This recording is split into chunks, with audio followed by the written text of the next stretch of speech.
بسم اللہ الرحمن الرحیم قال نبی صلی اللہ علیہ وآلہ وسلم من تشبہ بقوم فہو منہم صدق اللہ العظیم و صدق رسولہ النبی الکریم صلی اللہ علیہ وآلہ وسلم۔ نبی پاک صلی اللہ علیہ وآلہ وسلم کے ارشاد گرامی ہے، آپ نے فرمایا من تشبہ بقوم فہو منہم، جو قوم دوسری قوم کے ساتھ مشابہت اختیار کرے گی وہ اسی میں سے ہوگی۔ یعنی کہ نبی کی طریقے سے ہٹ کر، قرآن کے طریقے سے ہٹ کر، اللہ کے حکم کی نافرمانی کرتے ہوئے غیروں کے طریقے کے پر بھاگو گے تو اللہ رب العزت اس قوم کو ذلیل و رسوا کر کے رکھ دیتے ہیں۔ اور میں یہ بات دعوے سے کہنا چاہ رہا ہوں کہ کل جو ایک گندا رسم، گندی رواج، انگریزوں کو چھوڑو، ہمارے مسلمان زیادہ اس کے اس دن کے بہت زیادہ فین ہیں، اس کے انتظار کرتے ہیں۔ بڑی بے شرمی کی بات ہے، جو بندہ کل یہ سسٹم کرے گا، اپنی بہن کو پھول دے گا، میں بہن ہی کہوں گا کیونکہ مسلمان آپس میں بھائی ہیں، اگر وہ دے گا پھول، وہ بندہ جہنمی ہے۔ نبی کے طریقے سے ہٹ کر اگر ایسا کام کرو گے تو اللہ تعالیٰ کبھی ہدایت کا راستہ اور جنت کا راستہ نہیں دکھاتے۔ اور یاد رکھنا، دنیا میں سب سے پہلے جو قتل ہوا ہے وہ لڑکی کی وجہ سے ہوا ہے۔ حابیل اور قابیل دونوں آپس میں بھائی ہیں، دونوں کی آپس میں جو لڑائی ہوئی وہ لڑکیوں کی وجہ سے ہوئی۔ وہ ایک نے کہا کہ مجھے یہ لڑکی پسند نہیں ہے، اس سے میں نے شادی کرنی، اس نے کہا یہ میری بیوی ہے، وہ نہیں مانا، اس نے اپنے بھائی کو قتل کر دیا لڑکی کے لیے۔ بنی اسرائیل میں ایک پیر، ایک متقی پرہیزگار آدمی کئی عرصے سے اپنی جھونپڑی میں بیٹھ کر اللہ اللہ کیا کرتا تھا، صرف اس کا باہر سے کوئی تعلق ہی نہیں تھا، دنیا سے اس کا کوئی تعلق، کوئی سروکار نہیں تھا اس کا، وہ صرف اور صرف اللہ کو یاد کیا کرتا تھا۔ تو پہلے دور میں رواج یہ تھا کہ جب کوئی گھر والے کسی سفر پر جایا کرتے تھے یا کوئی تجارت کے حوالے سے جایا کرتے تھے تو اپنی جوان بچیاں یا بچے اپنے ساتھ ہمسائے والوں کو دے جاتے تھے کہ ان کا خیال کرنا۔ جیسے آج کل ہم کیا کرتے ہیں، کوئی اپنی قیمتی چیز ہو تو ہم نے جانا تو ہم ساتھ ہمسائے والے کو دیتے ہیں، یار اس کا خیال کرنا۔ ان کی ایک جوان بیٹی تھی اور یہ جو پیر تھا اس کی خانقاہ بالکل ان کے گھر کے پاس تھی، تو اس نے کہا کہ یہ ہماری بچی ہے، یہ آپ سے پڑھتی ہے، تو چلو یہ ہم کسی سفر پہ جا رہے ہیں، آپ ایسا کیجئے اس کو اپنے پاس ہی رکھ لیں، تو یہ آپ سے پڑھے گی بھی اور چلو اس کا خیال بھی ہوگا۔ اب دیکھیں شیطان کے داؤ کیسے بندے کو گمراہ کرتا ہے۔ اب وہ پیر پہلے پردے میں بیٹھ کے پڑھایا کرتا تھا، پردے میں اس کو پڑھایا کرتا تھا، تورات کی تعلیم اس کو دیا کرتا تھا۔ وقت گزرتا گیا، دل میں شیطان نے وسوسہ ڈالا اس پیر کے، اس متقی آدمی کے، کہ آپ ایسا کیجئے، یہ پردہ بیچ میں ہٹا دے، آپ نے تو اللہ ہی پڑھانا نا، اللہ کا کلام ہی پڑھانا، تو کچھ نہیں ہوتا اس میں پردے کی کیا بات ہے۔ اب وہ کیا ہوا، اس پیر نے پردہ ہٹا دیا۔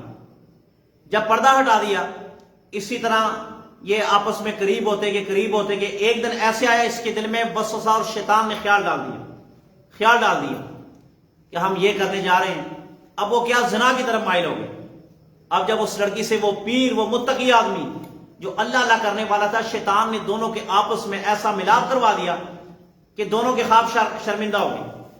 اب اس زنا کی وجہ سے وہ لڑکی پریگننٹ یعنی کہ حاملہ ہو گئی۔ اب یہ پیر اپنا منہ چھپائے کہ اس کو کیا کروں، اگر اس نے بچہ دے دیا تو سارے کہیں گے کہ یہ تو شادی شدہ نہیں اور یہ پیر کے گھر میں تھی، لہذا میں بدنام ہو جاؤں گا۔ اس نے کیا کیا، شیطان نے اس کے دل میں یہ وسوسہ ڈالا کہ ایسے کرو، اس کو قتل کر دو۔ اب اس نے اس لڑکے کو کیا کیا، اس کا گلا گھونٹ کر قتل کر دیا، اور اپنے میخانے کے باہر راتوں رات ایک گڑھا کھودا، اس گڑھے میں اس کو دفنا دی، اس پر مٹی رکھ دی۔ جب اس کے گھر والے آئے، اس نے پوچھا جی وہ ہماری بچی کہاں ہے؟ اس نے کہا اسی طرح وہ بیمار ہو گئی تھی، تو دوران مرض ہی وہ وفات پا گئی۔ انہوں نے مان لیا، ان کو پتا تھا کہ نیک آدمی ہے، سچ بولتا ہوگا، جھوٹ تھوڑی بول رہا ہوگا۔ اب بات ختم ہو گئی۔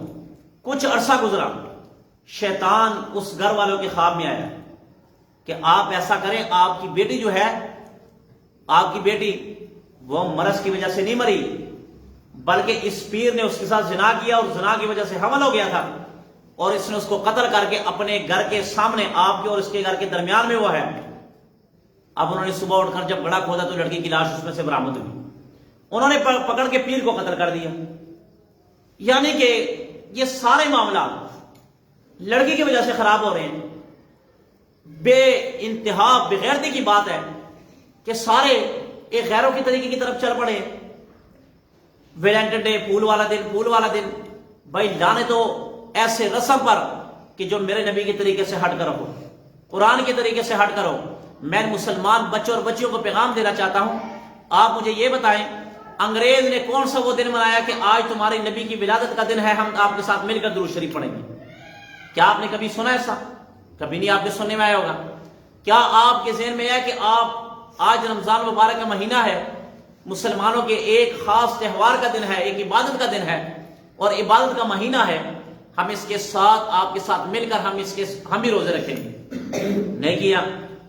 ہمارے عیدوں میں شریک نہیں ہوتے، ہمارے جمعوں میں شریک نہیں ہوتے، ہمارے نبی پاک صلی اللہ علیہ وسلم کے طریقے کے مطابق ہمارے ساتھ زندگی بسر نہیں کرتے، تو مسلمانوں کو کون سی ایسی قہر اور آفت پڑی ہے کہ نبی کے پیارے کے طریقے کو چھوڑ کر ان کے پیچھے بھاگے پھر رہے ہیں؟ ذلت اور رسوائی ان لوگوں کی مقدر بنی کہ جنہوں نے اپنے طریقے کو چھوڑ کر غیروں کے طریقوں کو اپنایا ہے۔ اور یہ جو دن ہے اس میں ماں باپ کی سب سے بڑی ذمہ داری بنتی ہے کہ بچے اور بچیوں پر کڑی نظر رکھے، قطعاً ایسے طریقوں کی طرف مت جانے دے اپنے بچوں کو کہ جو آنے والا مستقبل ان کا خراب کر دے۔ اور اگر آپ مثال پوچھیں کہ ان کی وجہ سے آپس میں ملاپ سے کیا ہوتا ہے، میں تمہیں بتاتا ہوں۔ آپ صرف یہ مت سمجھے کہ ہمیں قرآن و حدیث کا پتہ ہے، الحمدللہ ثم الحمدللہ، جتنا ہمیں قرآن و حدیث کا پتہ ہے اس سے بڑھ کر ہمیں تاریخ کے متعلق اور دنیا کا بھی پتہ ہے کہ دنیا میں کیا ہو رہا ہے۔ اب یہ چند دن پہلے وہ جو یونیورسٹی کا بچہ تھا، کالج کا بچہ تھا، جس نے ایک لڑکی کے ساتھ زنا کیا، زنا کرنے کے بعد وہ بھی پریگننٹ ہو گئی، اس نے جا کے علاج کروایا، علاج کروانے کے بعد لاہور کے ہسپتال میں جب وہ اپنی کار سے نکال کر لے کے جا رہا تھا تو لڑکی مردہ پائی گی کہ نہیں؟ آپ نے پڑھا وہ کہ نہیں؟ ایسا ہی ہے نا۔ اب وہ لڑکی اپنے ہاتھوں میں اٹھایا، لڑکی کا نام اسامہ تھا، اس نے وہ لڑکی اٹھائی ہے اور کار سے نکل رہا ہے، ہسپتال جا کر لڑکی رکھی اور خود غائب ہو گئے۔ وہ بعد میں سی ٹی وی کیمرے سے مدد سے وہ لڑکا پکڑا کے اس نے ساری ڈیٹیل بتا دی کہ یہ میری ٹیچر تھی، یہ مجھے پڑھاتی تھی، میں اس کے گھر جاتا تھا، میں اس سے لیکچر لیتا تھا، ہمارے آپس میں تعلقات خراب ہو گئے جس کی وجہ سے میں زنا کر بیٹھا اور وہ لڑکی پریگننٹ ہو گئی، پھر مجھے علاج کروانا پڑ گیا، لڑکی آخرکار مر گئی۔ یہ کیا ہے؟ یہی غیروں کی رسموں کی وجہ سے آج وہ دن ان کے ماں باپ کے گھر والوں کو دیکھنا پڑا اور آج وہ لڑکا اور لڑکی پوری دنیا میں بدنام ہوئے۔ اور اگر آپ اور کہو کہ اس سے کیا خرابیاں آتی ہیں، یاد رکھنا معاشرے میں جب بے حیائی عام ہو جائے، لڑکے اور لڑکیوں کا ملاپ آپس میں عام ہو جائے، وہ معاشرہ قتل و غارت کی طرف چلا جاتا ہے۔ اب آپ کہو گے وہ کیسے؟ ایک اور مثال کراچی کی، وہ مسکان شیخ جو لڑکی ٹک ٹاکر جو لڑکی تھی، وہ قتل ہوئی کہ نہیں ہوئی؟ 2-3 سمیت لڑکوں کے کیوں قتل ہوئی؟ نہ گھر سے نکلتی، نہ بے حیائی کی کاموں کی طرف آتی، نہ ٹک ٹاک بناتی، نہ اس کو کوئی قتل کرتا۔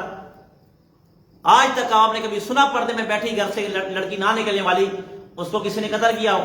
کبھی آپ نہیں سنو گے۔ ہمیشہ ایسی لڑکیاں قتل ہوتی ہیں، ایسے لڑکے قتل ہوتے ہیں کہ جو بے حیائی کی طرف جاتے ہیں۔ کئی ایسے معاشرے میں کئی مثالیں ہیں، لڑکے اور لڑکیاں قتل ہوئی ہیں صرف کس وجہ سے؟ بے حیائی کی وجہ سے۔ ہمیں شرم آنی چاہیے یہ دن مناتے وقت جو لوگ سوچ رہے ہیں۔ اور آج دن کل آپ نے دیکھ لیا، آپ کے ذہن میں تھا کہ ہم یہ دن منائیں گے، آپ کو 14 تاریخ کا انتظار تھا، مگر اللہ رب العزت نے رات کو 10:03 پر وہ نظارہ دکھایا کہ سارے اللہ اللہ کرنا شروع ہو گئے۔ یہ اللہ نے دکھا دیا کہ جس دن کی طرف تم جا رہے ہو اس سے پہلا میرا ایک جھٹکا، اس کے طرف آ جاؤ، اگر یہ دن تمہیں سہنے کی برداشت ہے تو پھر یہ کام کر لو۔ اس وقت تو سارے اللہ جی استغفر اللہ استغفر اللہ استغفر اللہ، اس وقت کوئی یاد نہیں رہتا۔ اور جب ایسا وقت آ جائے تو ہم سب کچھ بھول جاتے ہیں۔ حضرت عائشہ صدیقہ رضی اللہ تعالیٰ عنہا سے پوچھا گیا، جو نبی پاک صلی اللہ علیہ وسلم کی بیوی حضرت ابو بکر صدیق کی بیٹی ہے، اما عائشہ سے پوچھا گیا کہ اما جی یہ بتائیں زلزلے کیوں آتے ہیں؟ آپ نے فرمایا کہ جب بے حیائی، زنا، شراب، قتل عام ہو جائے تب اللہ تعالیٰ زلزلے کو، زمین کو حکم دیتا کہ جنبش کر، زلزلے کو حکم کہتا کہ آ جا ان دنیا والوں کو ذرا ہلا دے، تب وہ جا کے زلزلہ آتا ہے اور زمین کو ہلا کے رکھ دیتا ہے اللہ کے حکم سے، تب جا کے دنیا والوں کو یہ پیغام دیا جا رہا تھا کہ تمہارے گناہ اس وقت بہت بڑھ گئے، اور یقین جانو اس وقت اگر ہم اپنے ایمان اور اپنے اعمال کا محاسبہ کریں تو ہم بالکل 0/0 ہیں، بالکل 0 ہیں۔ یہ داڑیاں، یہ پگڑیاں، یہ نمازیں، یہ قرآن کا پڑھنا، یہ ہماری جو اعمال ہے نا وہ بالکل 0 ہے، ختم ہو چکے ہیں ہمارے اعمال۔ ہمارے اعمال میں اتنی قوت نہیں ہے۔ یاد رکھنا نبی پاک صلی اللہ علیہ وسلم نے فرمایا ان الصلاۃ تنہی عن الفحشاء والمنکر، قرآن میں کہ اللہ رب العزت فرماتے ہیں کہ نماز بے حیائی سے روکتی ہے۔ آج ہم نماز پڑھ کر بھی بے حیائی کی طرف جا رہے ہیں، اور تو اور دور مت جائے، اس سے بڑی بے حیائی اور بے غیرتی کی کیا بات ہو سکتی ہے۔ آپ کے لاہور کا واقعہ ہے، لاہور کا دروغے والے میں لڑکا برقوں کا کام کرتا تھا، برقوں کا۔ ایک امام مسجد اپنے گاؤں سے آ رہا تھا، جس گاڑی میں وہ امام مسجد اور اس کی بیوی بیٹھی ہوئی تھی، اسی گاڑی میں ایک لڑکا جس کا نام عثمان اور اشرف تھا، یعنی کہ اس کو عثمان بھی کہتے تھے، اشرف بھی کہتے تھے، وہ لڑکا اس گاڑی میں بیٹھا اور اس سامنے والی لڑکی سے اس نے آنکھوں میں بات کی۔ جب آنکھوں میں بات ہوئی اسی وقت ان کی دوستی ہوئی، لڑکی نے نمبر مانگا، لڑکے نے نمبر دے دیا۔ جب نمبر دے دیا 9 ماہ تک ان کا یہ سلسلہ جاری رہا آپس میں۔ جب وہ بیچارہ امام 5 وقت کی نماز پڑھا کر قرآن مجید پڑھنے جایا کرتا تھا، یہ بیوی جس کا نام نادیہ تھا یہ فون کر کے اس کو لڑکے کو گھر بلاتی تھی، اس کو گھر بلاتی تھی۔ گھر بلا کر یہ معاملہ چلتا رہا۔ ایک دن اس لڑکے نے اپنی آنکھوں سے دیکھ لیا، اس امام صاحب نے اپنی آنکھوں سے دیکھ لیا کہ میرے گھر میں کوئی آیا ہوا ہے۔ تب سے اس عورت کے دل میں کھٹکن آئی اور اس نے یہ کہا کہ اشرف کو کہا کہ میں تم سے شادی کرنا چاہتی ہوں، مگر اس کا حل ایک ہے کہ سب سے پہلے میرے خاوند جو پیش امام ہے اس مسجد کا، اس کو تمہیں قتل کرنا پڑے گا۔ اگر اس کو قتل کرو گے تو میں تم سے شادی کروں گی اور ہمارے راستے ہموار ہو جائیں گے۔ لڑکے نے سوال کیا اگر یہ قتل ہو جائے گا تو ہم کیسے ہینڈل کریں گے؟ اس لڑکی کا ذہن دیکھیں کہ اس کو میں خود سنبھالوں۔ یاد رکھنا ان کید کن عظیم، قرآن مجید میں اللہ تعالیٰ نے فرمایا عورت کے بارے میں کہ ان کی چال عجیب چال ہے، ان کی چالوں سے بچو۔ اللہ تعالیٰ نے کہا قرآن مجید میں سورۃ یوسف میں ان کید کن عظیم، کہ یہ عورتوں کی جو چالیں ہیں، عورتوں کے جو مکر و فریب ہے، اس سے بچو۔ یاد رکھنا اتنی مکر دنیا میں کسی مرد کے اندر، کسی لڑکے کے اندر، کسی جوان کسی بوڑھے کے اندر نہیں ہے جتنی مکر لڑکیوں کے اندر ہوتی ہیں، عورتوں کے اندر ہوتی ہیں۔ اب وہ معاملہ چلتا رہا۔ اب وہ ایک دن گھر اس کو بلایا، دروازہ کھٹکھٹایا، وہ امام صاحب آئے ہیں، جیسے اس کو آئے اس بیچارے کو سر میں پہلے اینٹ ماری، اس کو نیچے گرایا، اس کے بعد اس کی شارک کاٹ دی، اور شارک کاٹ کے اسی وقت اس کو ختم کر دیا مسجد میں، اللہ کے گھر میں۔ اتنی شرم نہیں آئی کہ یار یہ جو میں قتل کرنے جا رہا ہوں یہ نبی کا وارث ہے، یہ اس مصلی کا وارث ہے اور یہ نمازیں پڑھاتا ہے، صرف ایک عشق کی خاطر۔ اور اس بغیرت عورت کو بھی شرم نہیں آئی کہ میرا خاوند کس کام کی طرف ہے اور میں کس کام کی طرف جا رہی ہوں، اپنا خاوند قتل کروا دیا۔ اگر یقین نہیں ہے تو آپ یوٹیوب کھولیں، آپ کو پتہ چل جائے گا کہ یہ واقعہ ہے یوٹیوب پہ کہ نہیں ہے، آپ کے نیٹ پر موجود ہے۔ مگر بتانا صرف یہ چاہ رہا ہوں کہ یہ کیوں ہے، بے حیائی کی وجہ سے۔ جب تک ہم لڑکے اور لڑکیوں کا ملاپ سے ہم ان کو دور نہیں کریں گے تب تک ہمارا معاشرہ گندا سے گندا ہوتا جائے گا۔ ہمارے معاشرے میں قتل و غارت لڑکی کی وجہ سے، اگر سب سے پہلا دنیا میں قتل لڑکی کی وجہ سے ہوا ہے تو یاد رکھنا جب تک ایسا کام رہے گا تب تک یہ معاشرے میں قتل و غارت کی چلتی رہے گی۔ لہٰذا ہمیں کھڑی نظر رکھنی چاہیے اپنے بچوں اور بچیوں پر، صرف کل کا دن نہیں ہے، باقی سال کی ساری زندگی میں۔ اگر آپ کا بچہ یونیورسٹی جاتا ہے، آپ کا بچہ کالج جاتا ہے، اسکول جاتا ہے، اکیڈمی جاتا ہے یا کہیں کام پر جاتا ہے، آپ نظر رکھیں کہ ہمارا بچہ اس وقت کون سے حرکات و سکنات میں مشغول ہے۔ اور لڑکی ہے اس پر بھی نظر رکھیں کہ یہ لڑکی کہاں جا رہی ہے۔ پہلی بات ہے لڑکیوں کو کیا یونیورسٹی بھیجنا، کیا کالج بھیجنا، آپ اس کو اتنی تعلیم دے دیں کہ اپنی اور اپنی بچوں کی تربیت کر سکے۔ بس اس سے بڑھ کر اس کو MBBS کروانا، LLB کروانا، AA کرانا، یہ سارا فضول ہے، غلط ہے، یہ غلط ہے۔ لڑکیوں کی تعلیم، لڑکیوں کی تعلیم کو کیا کرنا ہے؟ لڑکی جتنی مرضی تعلیم یافتہ بن جائے، آخر میں اس نے بچوں کی ماں بن جانا، اس کی ساری دیکھ بھال اس نے اپنے بچوں کی کرنی ہے نا۔ تو اگر آپ اس کو نوکری کرانا چاہیں گے تب بھی جا کر وہاں بے حیائی ہوگی۔ لڑکی کی کمائی کہاں سے آپ حلال ہے؟ لڑکی کو آپ اسکول کالج یونیورسٹی پڑھانے کے لیے بھیجتے ہیں بشرطے کہ پردے کا نظام ہو تب جا کر وہ جائز ہے. اگر پردے کا نظام نہیں ہے تو لڑکی کی کمائی حلال نہیں حرام ہے. یہ ہمارا شریعت ہماری. اب ہم پہلے کہتے تھے نا پردہ کرو پردہ کرو پردہ کرو, یہ سارے انگریز ہمارا مذاق اڑاتے تھے. انگریز کہتے تھے کہ تم غلط ہو تم غلط ہو, ہمیں غلط کہتے ہیں کہ تمہاری نظریت کی مولویوں کی نظریہ غلط ہے, یہ مولویوں کے دل پاک نہیں, ان کے ذہن پاک نہیں ہے, اس وجہ سے کہتے ہیں. آج جب کرونا آیا آپ جا کر ہسپتالوں میں چیک کر لیں, کہیں چلے جائے, لڑکیوں نے سارے جسم پر وہ کیا لگایا, ایک لباس پہنا ہوا. اب مجھے بتاؤ تمہارے دن خراب ہے کہ ہمارے دن خراب ہے؟ شریعت 1400 سال پہلے کہہ دیا پردہ کرو, اور تمہیں آج عقل آ رہی ہے کہ ہم پر یہ ماسک پہنیں گے, اپنے آپ کو چھپائیں گے, ہاتھ نہیں ملانا کرونا آ جائے گا. یہ تو شریعت نے تمہیں پہلے کہہ دیا, اسلام نے پہلے کہہ دیا. اور آج تمہاری سرچ کے مطابق تمہیں یہ کہا جا رہا ہے کہ اگر آج تم پردہ کرو گے اور ماسک پہنو گے, لباس پہنو گے, کسی کے ساتھ 6 فٹ کا فاصلہ رکھو گے, تب جا کر بچو گے. ہم یہی کہتے ہیں کہ 6 فٹ کا نہیں 12 فٹ کا فاصلہ رکھو, اپنا ایمان بچاؤ. جان نہیں ایمان بچاؤ.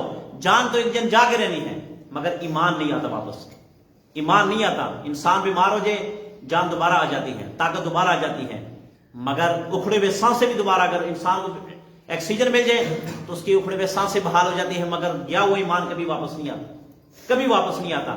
اس لیے میری دست بدستہ گزارش ہے کہ کل اس دن کی طرف بالکل توجہ مت دیں, بالکل نبی پاک صلی اللہ علیہ وسلم کی طریقے کے مطابق اپنی زندگی گزاریں, آپ دنیا اور آخرت میں کامیاب ہوں گے. اللہ سے دعا ہے جو کچھ کہا سنے اس پر عمل کرنے کی توفیق عطا فرمائے. بسم اللہ الرحمن الرحیم, الحمدللہ رب العالمین والعاقبۃ للمتقین والصلاۃ والسلام علی سید الانبیاء والمرسلین. الہ العالمین جو کچھ کہا سنے اس پر عمل کرنے کی توفیق عطا فرما. یا اللہ یہ جو گندی رواج اور گندا رسم ہے اللہ سے بچنے کی توفیق عطا فرما. یا اللہ ہمارے بچوں اور بچیوں کو یا اللہ عقل سلیم عطا فرما, ان کو نبی پاک صلی اللہ علیہ وسلم کی طریقے کے مطابق زندگی بسر کرنے کی توفیق عطا فرما. الہ العالمین ملک پاکستان کی حفاظت فرما, ملک پاکستان کی سرحدوں کی حفاظت فرما, ملک پاکستان کی پاک فوج اور پاک آرمی کی حفاظت فرما. الہ العالمین ہمارے ایمانوں کی حفاظت فرما, ہمارے مسلمانوں کی حفاظت فرما. جہاں کہیں مسلمانوں پر ظلم ہو رہے اللہ مسلمانوں کی مدد فرما. الہ العالمین مرنے سے پہلے یا اللہ مرنے کی تیاری کرنے کی توفیق عطا فرما. جب آخری وقت ہو عالم نزاع ہو یہ بابرکت کلمہ لا الہ الا اللہ محمد رسول اللہ ہماری زبان پر جاری ساری فرما. آمین.